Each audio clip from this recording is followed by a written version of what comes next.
Hello juniors, the ACT is rapidly approaching and I would like to share some information with you to help you best prepare for that day as it approaches. Well, let's start with taking a look at reasons to take ACT and do your best. First of all, university admissions, as most of you know, some require the ACT, some are ACT optional, and some are ACT preferred. We are seeing a little bit of a trend move back toward ACT required for college and university admissions. Also used in college and universities are course placement, so looking at the ACT and determining your course placement.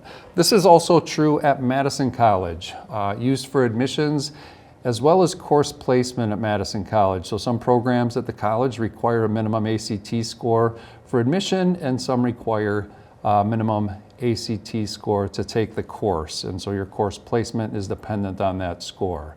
If you're entering the trades, there are some trades that require minimum scores for acceptance into adult apprenticeship programs. In addition, you may need a minimum score for apprenticeship courses taken at Madison College. So important for the trades as well. A great reason to do your very best on the ACT is also practice for other placement tests. As you go through a career path, you most likely will encounter some type of timed placement test. For example, the ASVAB for military job opportunity, LSAT for law school, DAT for dental school, and many other tests out there depending on your career path. Finally, scholarship opportunities often ask you to include your ACT score in the application. So those are some reasons to take the ACT seriously and do your very best. If we look at the ACT structure itself, it's important to know kind of the pace that you are looking at as you take the test. And so I've broken it down for you here with English, math, reading, science, and writing, the 5 sections of the ACT that you will encounter. When you look at the English section, you have 35 minutes to answer 50 questions. And so as you enter that section, thinking about your pacing, not quite 2 questions per minute, but you're moving at a pretty good clip. When you look at math, 45 questions in 50 minutes, so about a minute per question there in math. Reading, 36 questions in 40 minutes. Science, 40 questions in 40 minutes. And then that writing portion, 1 essay in 40 minutes. So you can review this slide and think about your pacing for each of those sections as you approach the ACT. A couple of reminders for the ACT and procedures. It's very important that day that you are on time.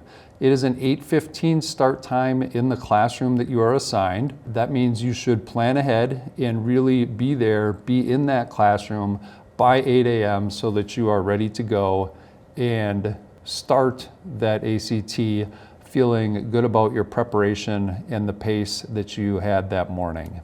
A few things to bring that day, reminders. You'll need a student ID, driver's license, or passport so that we can identify every student taking the ACT. You will need 2 or more number 2 pencils with good erasers on them. And you'll also need a calculator approved by the ACT. This has calculators that are prohibited for the ACT, and that's important to note. You can review that slide and the information on it and make sure that you have just your basic approved calculator for the ACT. There are a few things not to bring to the ACT. That includes your cell phone, an electronic watch like an Apple Watch, for example. If you have an approved watch, it does have to be laid on the desk in front of you, and you may want to do that for pacing. You can bring a water bottle, and you can use that during break time only. Note on the cell phone, if you have your cell phone go off or out, or even looking at it on break, that is a disqualifier from the ACT. So it's very important that you stole your cell phone. I would keep it in my locker, car, or at home that morning, not even bring it in the room and risk that a notification goes off or something odd happens with your cell phone. That's a very important point. Planning ahead and doing your best on the ACT includes thinking about your sleep pattern as you approach that testing date, the nutrition that you'll need that morning, and the preparation the night before. So get yourself in a pattern where you are at your best at 8:15. If you have late arrival and you've been sleeping in a little bit, you'll want to start getting up earlier so that you are feeling good about that 8:15 start time. Nutrition and hydration also important on test day and in the days approaching the test. The night before the test, I would lay everything out that you need that night before. Your number 2 pencils, if you're bringing a watch, the calculator, your ID, everything placed out so that when you wake up, you're not scrambling and you are ready to go. And then plan your departure time so that you are here, you're in that classroom by 8 a.m.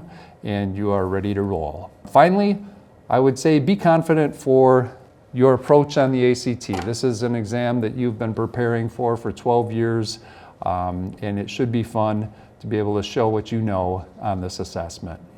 Thanks for your attention, Silver Eagles, and good luck on the ACT.